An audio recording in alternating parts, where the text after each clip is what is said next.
Welcome po muli sa aking munting channel. Today, gagawa tayo ng no-bake chocolate cake gamit ang 3 sangkap lamang.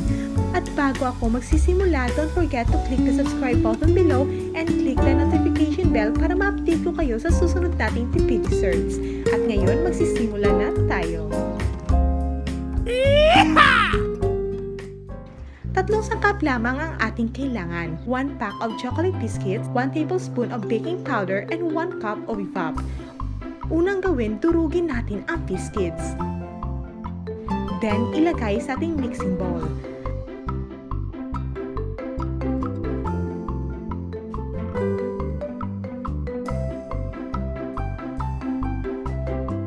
Then, add 1 tablespoon of baking powder.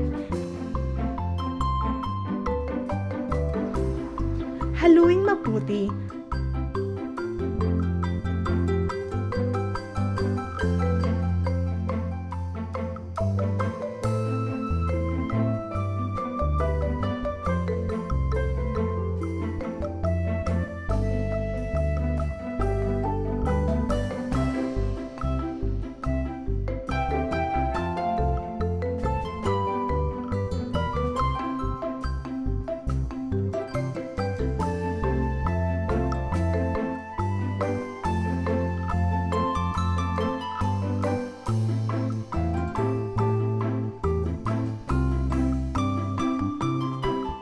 Then, i-grease natin ang pan using cooking oil or butter para di dumikit sa pan.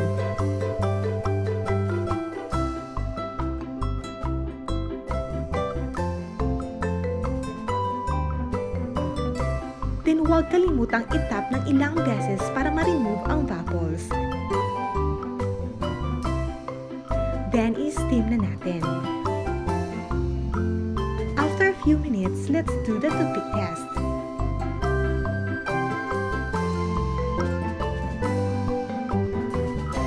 If it comes out clean, then it's good to go.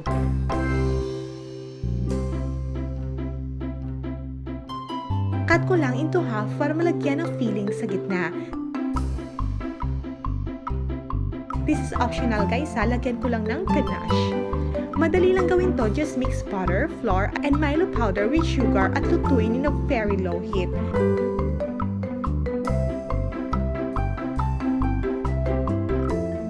Iko-coat ko naman sa upper layer at sa gilid.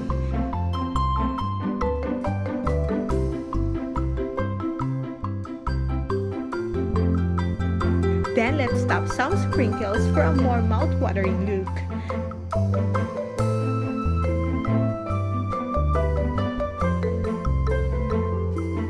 There you go, our instant chocolate cake. Ganun lang po kadali gawin at sobrang tipid pa. Next is, gagawa naman tayo ng shawarma a la Turks. Just click the notification bell para ma-update ko kayo sa susunod nating video. Salamat muli sa inyong panonood and don't forget to subscribe!